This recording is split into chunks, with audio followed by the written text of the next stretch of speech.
네, 안녕하십니까. 11월 신공항 서포터즈로 돌아온 엄준엽이라고 합니다. 오늘 관련해서 이야기할 내용은 마지막으로 수화물 관련해서 얘기를 해보고 싶었는데요. 저는 대한항공 홈페이지에서 수화물 관련된 이런 자료들을 찾아봤고, 어차피 대한항공이 이제 대구 신공항에서 들어올 테니 참고해 보도록 하겠습니다. 지금 알려드리는 모든 출처는 대한항공에 있습니다. 첫 번째로는 수화물 안내입니다. 세 개로 나뉠 수 있겠는데요. 수화물 준비할 때, 수화물 수속할 때, 그리고 수화물 수취할 때입니다. 네, 먼저 수화물 준비할 때 유의사항 및 준비 방법을 좀 알아보도록 하겠습니다. 첫 번째로는 이름과 주소지, 목적지가 잘 보이도록 영문으로 작성한 이름표를 붙여야 합니다. 그리고 자전거, 서핑보드 등과 같은 스포츠 용품이나 반려동물 등 특수 수화물은 미리 항공사에 문의를 해주시면 감사하겠습니다. 그리고 일부 품목은 위탁하거나 휴대할 수가 없기 때문에 운송 제한 품목에 대한 자세한 내용은 아래 링크를 눌러 참고해 주시면 될 것 같습니다. 여기 밑에 링크 띄워드리도록 하겠습니다. 두 번째로 수화물 수속할 때입니다. 공항에서 측정한 가방의 무게는 가정에서 측정한 무게와 다를 수가 있습니다. 초과 수화물 요금 지불과 관계가 없이 일부 국가에서는 32kg를 초과하는 가방을 위탁할 수가 없습니다. 기내 반인 제한 물품인 휴대 수화물에 포함하지 않도록 확인을 해야 됩니다. 또한 다른 사람의 수화물을 대리 수속할 수 없고, 도착 공항에서 수화물을 원활하게 수취하기 위해서는 도착할 때까지 수화물표를 보관을 하는 것이 좋습니다. 마지막으로 수화물을 수취할 때 방법입니다. 수화물 수취대에서 수화물을 찾은 후에 본인 것이 맞는지 수화물 표를 확인을 해야 합니다. 세관 신고 물품이 있을 경우에는 기내에서 배부하는 여행자 휴대폰 신고서에 해당 사항을 작성을 하여서 세관 직원에게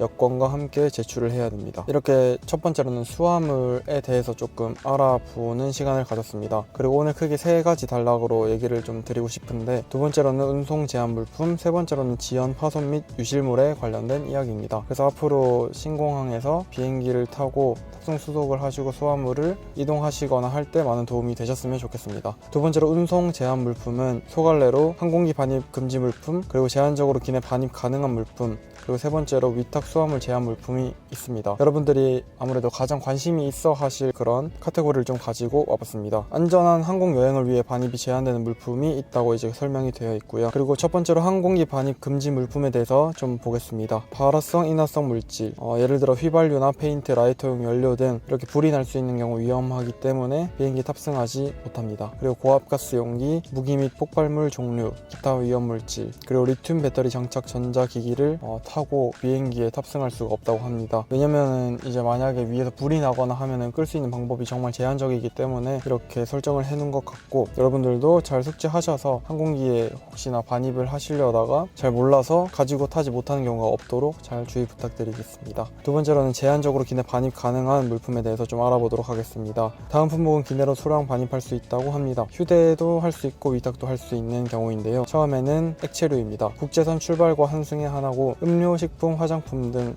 개별 용기당 100ml 이하로 1인당 총 1리터의 용량의 비닐 지퍼백 1개까지 된다고 합니다. 두 번째로는 여행 중 필요한 개인용 의약품을 가지고 탈 수 있다고 합니다. 그리고 의사가 처방한 의약품의 경우 의사 소견서나 처방전을 제시할 수가 있어야 된다고 하니 많은 참고 부탁드리겠습니다. 기타 물품에 대해서 알아보겠습니다. 1인당 1개 이하의 라이터 및 안전 성냥에 대해서는 가지고 탈 수 있다고 합니다. 그리고 2.5kg 이하의 드라이 아이스, 그리고 항공사의 승인을 받은 의료용품 등 이렇게 기타 물품을 가지고 탈 수 있다고 하고요. 그리고 위탁 수화물 제한 물품을 보시면 파손이나 손상되기 쉬운 물품, 도자기, 액자, 유리 이런 것들이 있겠습니다. 그리고 고가품, 귀중품, 이건 또 도난 분실이나 도난 분실 예방 차원에서 제한을 하는 것 같습니다. 그래서 꼭 휴대를 해야 되고 위탁은 할 수 없는 걸로 나와 있습니다. 그리고 여행기로 운송 가능한 휴대용 전자기기 보조 배터리, 이런 거는 이제 장시간 여행 시 또 필요할 수가 있기 때문에 이렇게 설정을 해놓은 것 같습니다. 그리고 마지막으로는 지연, 파손 및 유실물에 관한 내용입니다. 제 친구 사례를 들어보면 이렇게 가끔 잃어버린 경우도 많고 한데, 이것에 대해서 어떻게 조치를 할까 생각을 해봤는데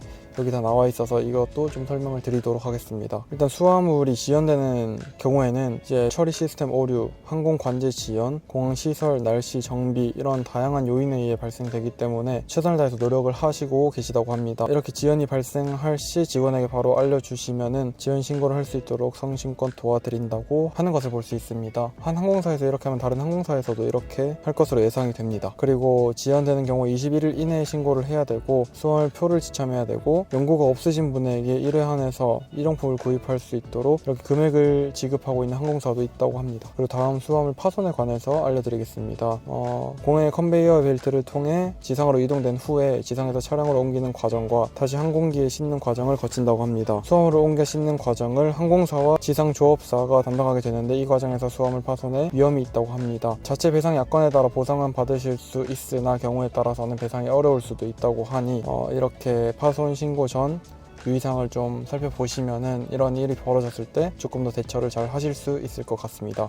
일단 7일 이내에 항공사에 신고를 하셔야 되고 경미한 마모나 손상의 규정에 대해서는 항공사가 책임을 지지 않는다고 합니다. 불특정한 검색으로 인한 손상은 미 교통안전국이 고객님의 수화물을 임의로 검색한 경우에는 내용을 확인을 할 수가 있다고 하는데 이러면 이제 TSA 즉 미국 교통안전청에 직접 연락을 하시면 도와드린다고 하니 많은 참고 부탁드리겠습니다. 그리고 골프채를 포함한 하드 케이스에 넣지 않은 스포츠용품은 파손 시 보상에서 제외된다고 합니다. 그래서 좀 유의를 부탁드리겠습니다. 유실물을 한번 알아보겠습니다. 유실물은 유실물 센터에서 보관을 하고 있고 라운지, 카운터, 기내에서 습득된 물건에 한한다고 합니다. 일반 습득물은 30일간 보관 후 폐기가 되고 이런 개인 신상과 기금속 관련된 것들은 공항 경찰대로 인계가 된다고 합니다. 그리고 유실물 센터가 이제 이렇게 아래에 주소, 메일, 그리고 전화번호 이렇게 나와 있습니다. 이것을 이제 링크랑 사진, 이렇게 사진으로 좀 이렇게 띄워드릴 테니까 많은 참고를 해주시면 감사하겠습니다. 그리고 유실물 센터에 들어가고 지역 공항 날짜를 선택해서 유실물을 직접 조회를 해볼 수 있는 경우도 나와 있는 것을 확인할 수 있었습니다. 아무튼 이렇게 오늘은 대한항공 홈페이지에서 수화물에 관한 내용을 좀 다뤄봤습니다. 이제 마지막으로